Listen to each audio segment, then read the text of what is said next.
Welcome to this week's episode. I cannot wait to share this topic with you. It's making me almost giddy to explain this to you and share it with you so you can go implement it in your business. What is it? It's the risk-free pricing approach that you can take as an independent consultant to make sure that your pricing is in line with where you need and want it to be for the value, incommensurate with the value you're delivering with your clients. And this doesn't have to be value-based pricing. It can be any type of pricing, hourly-based pricing, daily-based pricing, fixed fee pricing, retainer-based pricing, any type of pricing. Today, we're talking about the risk-free pricing approach that you can be taking as an independent consultant. So I cannot wait to share it with you. Like I said, this is something that's really important. We've been talking about the pricing on the podcast a lot lately, and that's because this is one of the biggest pain points I'm hearing from you as an independent consultant right now. A hot button topic, right? This pricing. I think it's coming up so much because we're coming into, if you're listening in the real time, we're coming up into the new year, thinking about pricing and what you want that strategy to look like next year. And even if you're not listening to the real time and it's the middle of the summer, I know this is top of mind for you because you are a business owner and pricing is at the heart of your business. So with that, let's talk about today what this risk-free pricing approach is for your consulting business. And I can assure you, this is not marketing hyperbole. This is not me telling you like get rich quick scheme, or that there's no risk when really there is, or, any of that just to get your attention. When you hear what I'm telling you today about this strategy, you will agree with me that it is a risk-free approach. And that what we're talking about is something you can fold into your business and make it part of your operating system so that you're constantly thinking about the pricing and triangulating it against what you're delivering, who you're delivering it for, and the value that you're creating for that clients and those types of clients. Okay. So this is not a hyperbole. I am going to truly give you a risk-free approach for you to structure your consulting pricing. Now, with that being said, I want to remind you about the IC pricing assessment. You're going to hear me talking about a few times on today's episode because it is so valuable. I've been hearing back from so many consultants who have taken this assessment, received their scores, really understanding where their areas of opportunity are from a pricing methodology and strategy perspective, and also looking at where things are going well for them so you can amplify it.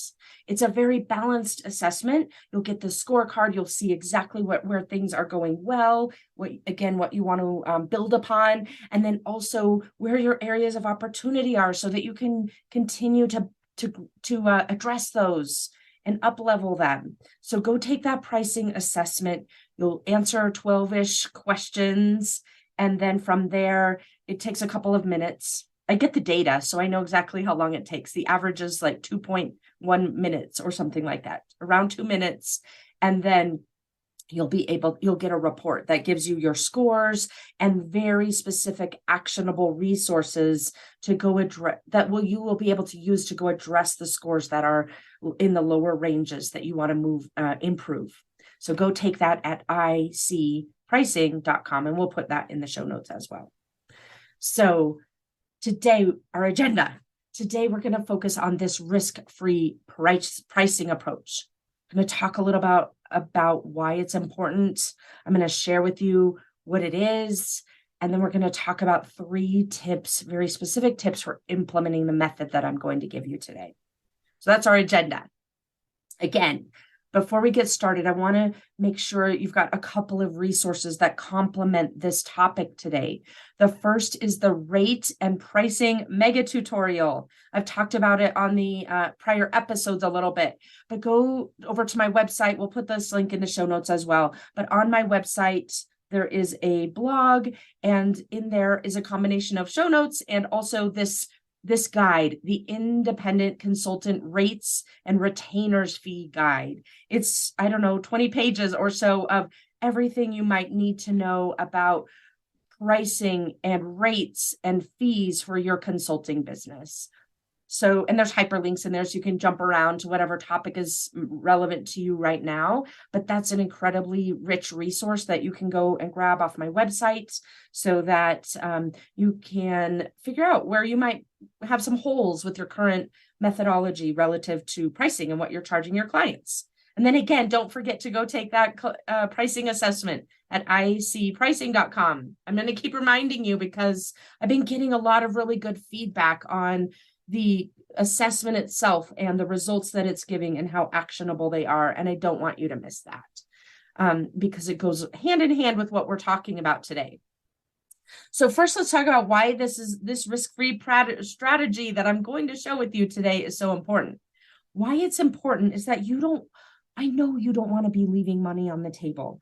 There is nothing worse than that feeling or that knowledge of, I hear this so often. Consultants come to me and say, Melissa, I thought I was charging quote unquote market rates or what was appropriate for my skill set and what I do. And then I came upon some information, however you come upon it, right? You might be talking to a colleague, a peer who does something similar, or even sometimes your clients might tell you. When your client tells you you're not charging enough, that's probably a very big sign that it's pretty bad, to be honest with you. They're like doing you a favor because it's so bad, right? This happens. Not shaming you. This happens. We don't want you to be leaving money on the table.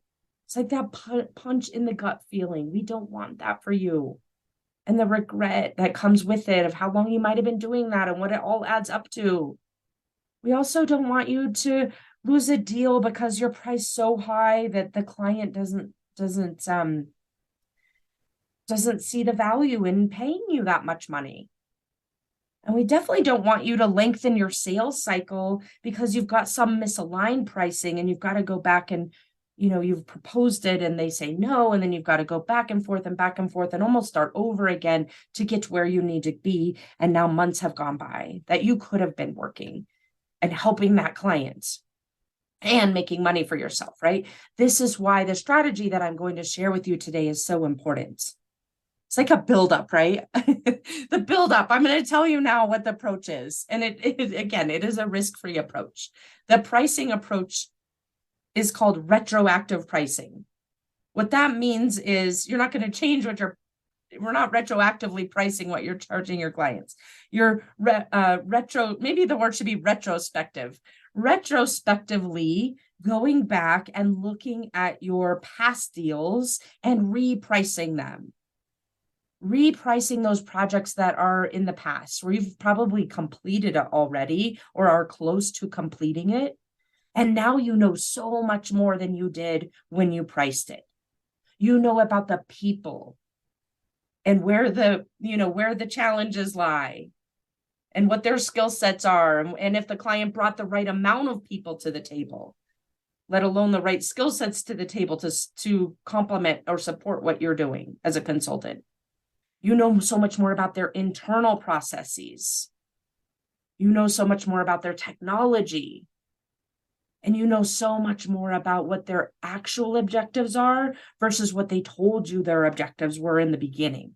You have so much more data. So going back and doing a retrospective from a pricing perspective and repricing those projects that are already over for yourself or your own business to inform your pricing strategies going forward, that is the risk-free approach.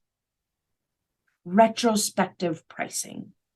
So why implement this type of retrospective pricing?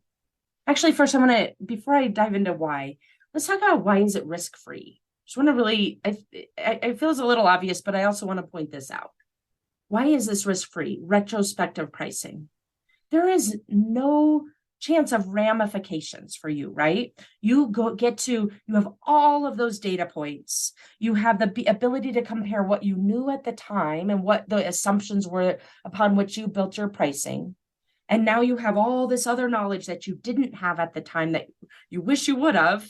Some of it you could have had and you didn't realize you needed it. And some of it they might not have been willing to be so forthcoming, right? there are zero ramifications here of you going back and re-looking at a past project and basically treating it as if it was a new project and repricing it and thinking about, how would I price this? Would I price it on a daily basis rate? Would I price it on an hourly rate? Would I price it as a value-based pricing, or some form of a fixed fee milestone pricing, or a retainer? Like the sky is the limit. You get to decide. Maybe you look at multiple models, but the only ramification here of you going back and doing this retrospective pricing is that you're going to feel bad. You're going to feel bad because you might have some regret, or you might feel stupid, or you might feel, anyone embarrassed, whatever those emotions are, right? That's really the only ramification that you might have in implementing this method that I'm sharing with you today. And quite honestly, you're going to feel bad in some way or another. You might, if you don't do this, you're going to feel bad because you are questioning whether, and the self-doubt around the pricing without having gone through this type of exercise. So if we agree that you're going to feel bad in one way or another, you might as well go forward and do this exercise so that you're treating your business like the data and all of this past project data like the gold mine that it is. So that's why it's risk-free. Okay, so now let's talk, if we can now agree that it's risk-free, and I haven't embellished or given you any marketing hyperbole. Now let's talk about why implement this retrospective pricing approach. How are you going to get data to inform your pricing? Usually the advice is, quote unquote, do market research, which is sort of a waving your hand at the problem, because where do you go do the market research? I mean, there are definitely tools out there. I've shared some of them before. There's a tool called the the bill rate calculator. Well, we can put the link to that in the show notes, and it can be really good, but it's not based on market research. It's more so based on, what do you need your rate to be in order to pay all of your bills in your business. There are very few tools out there, and from a market research perspective, that would give you the type of 360-degree data that you need in order to triangulate your pricing. And by 360-degree data, what I'm talking about is the different types of inputs, right? Like, what is the industry? What is the skill set of the person charging this rate? What is or this type of fee? What is what kind of problem does the client have? Is it very high level, or is it more tactical? I mean, there's so many different components to what goes into pricing. This quote unquote, like, go do market research is not very helpful or accurate, even if you do figure out, find yourself some data points. Which I don't even go out there looking for them, because I think it's such a waste of time.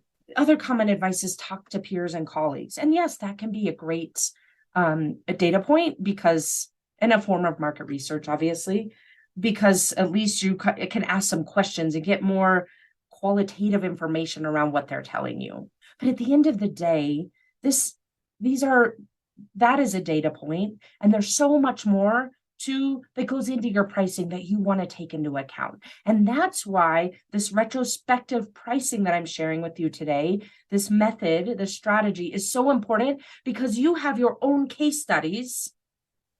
And of course, they're going to be the best inputs for you, for your business, because they take into account what I like to call your business DNA. It's you. It's your style. It's your approach. It's your methodology. It's the framework that you use. Even if it's kind of an off-the-shelf framework, it's how you implement it, what you've tailored about it. It's the types of clients that you work with. And I'm not talking about just the kind of on paper. It's also their, what they care about, and their both the client organization and the actual stakeholders themselves. All of that creates this almost DNA that you're going to be able to mine from a case study perspective that's so much more dimensional than just looking at a rate sheet on a piece of paper or talking to a peer who has their own DNA. So that's why this retrospective pricing is so invaluable, because this is all centered around what you do and who you attract and your personal value and approach to the projects that you deliver. So now we've talked about what is this approach, the retrospective pricing approach. We've talked about why do it, why it's risk-free. So let's end today's episode with those 3 tips I promised you so that you can go implement this retrospective pricing strategy. So the first thing is that you want to just look back at the completed project with fresh eyes, right? No judgment. Agree with yourself. I'm not judging myself for what I did or didn't do. I'm not going to even like entertain regret here. This is simply like put your CFO hat on as if you weren't even the guy who or person, woman, guy, whatever, who priced it. Take your sales hat off, the version of you who priced it, and put your CFO hat on, who didn't price it, and to look at this from a fresh set of eyes and ask yourself some really meaningful questions about what it is that you priced and get yourself to the place of how would I do this differently when, if I were to do it again or something similar again.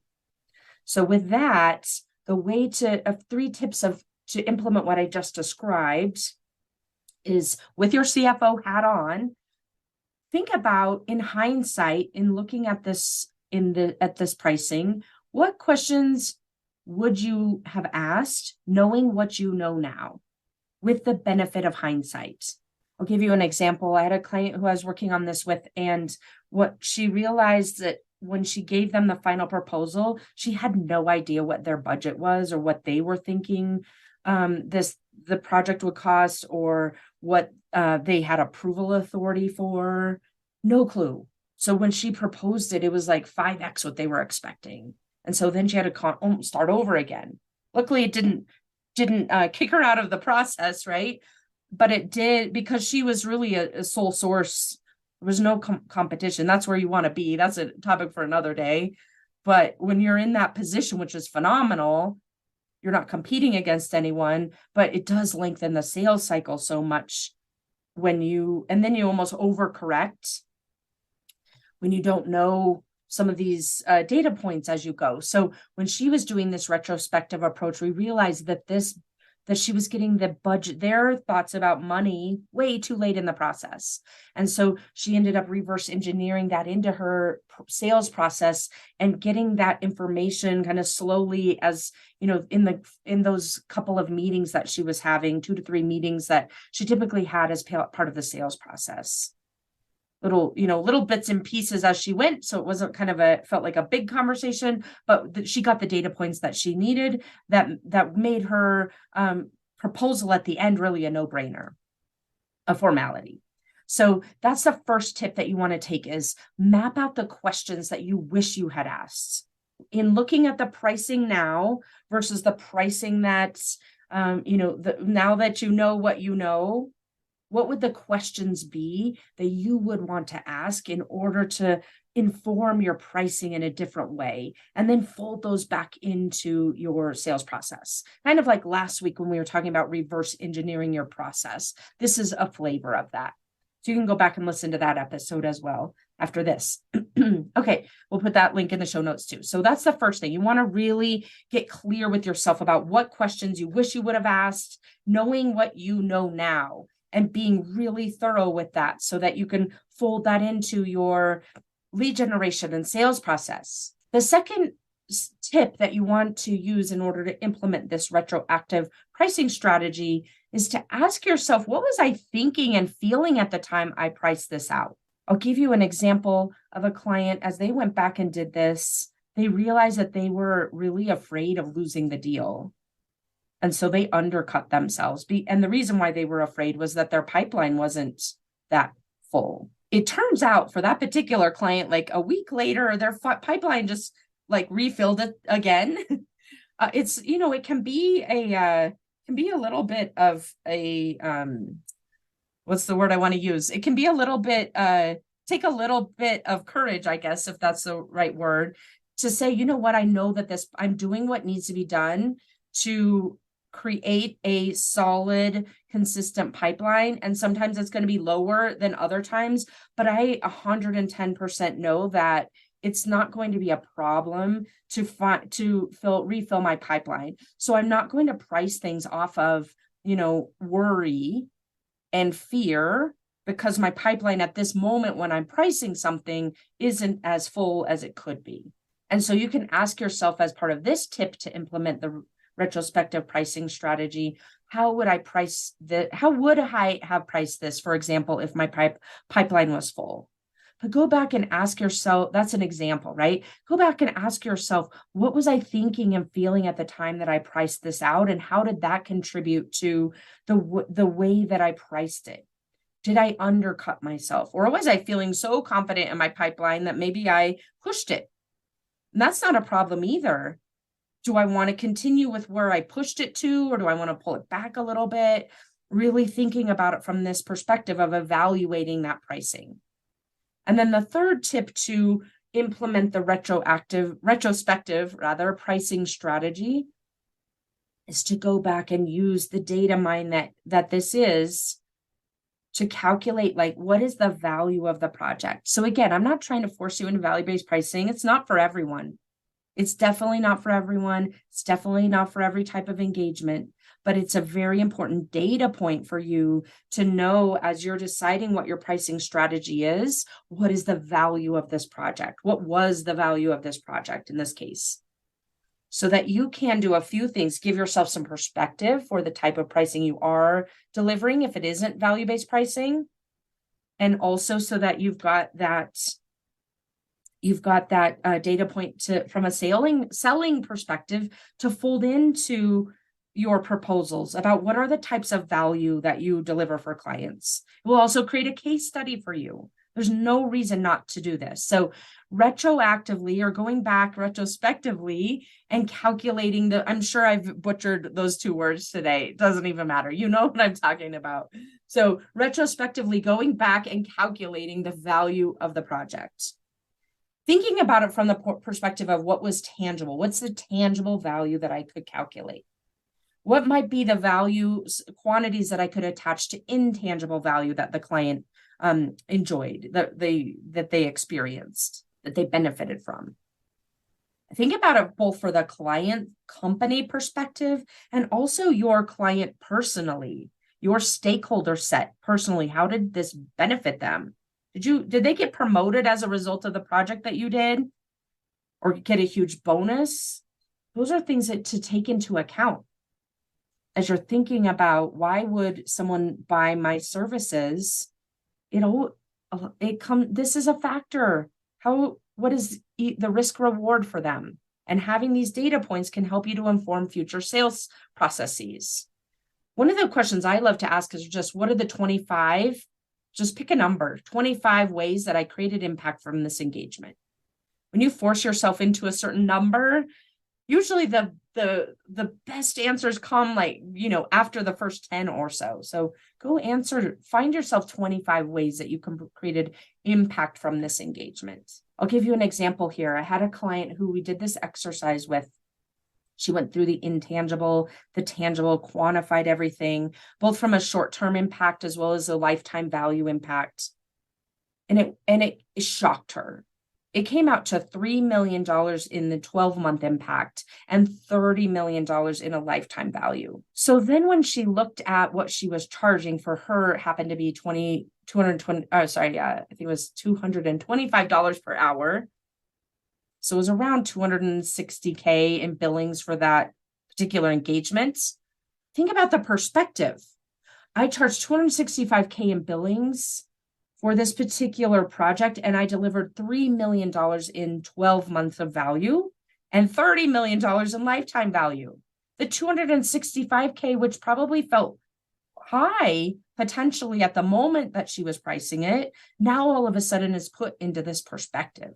And so she was able to see so much room for herself that she was able to then double her pricing as she moved forward and changed it into an offering, like a more of a fixed fee type offering. It was a little less than double, I think. I think it was like $425K as her new offering. So you can see where now those data points can really inform your pricing strategy. You've got all of this data where now you knew so much more than you did at the time when you were pricing it. And so, you can improve the types of questions that you ask your client during the sales process. You can improve your qualification process from, as you're generating new leads. This data can be folded into so many different processes throughout your business. So hopefully you can see now why this is such an important strategy for you to implement as part of your business, and some of the tips for you to implement, or to utilize as you're implementing the strategy in as part of your business routine. That's what I wanted to say. We want to make sure this is folded into your business routine. So think about it for your business. How would I go about putting this retrospective pricing strategy in place, and start to see where you've got so much opportunity for yourself from a pricing perspective, from a sales process perspective, and ultimately from the way that you're describing the value and the outcomes and the benefits to your clients. So that's what I have for you today. One last reminder to go take that IC independent consulting pricing assessment. Really, really another compliment to what we've been doing today in today's episode. Again, it's at icpricing.com, and I will see you again next week. Take care.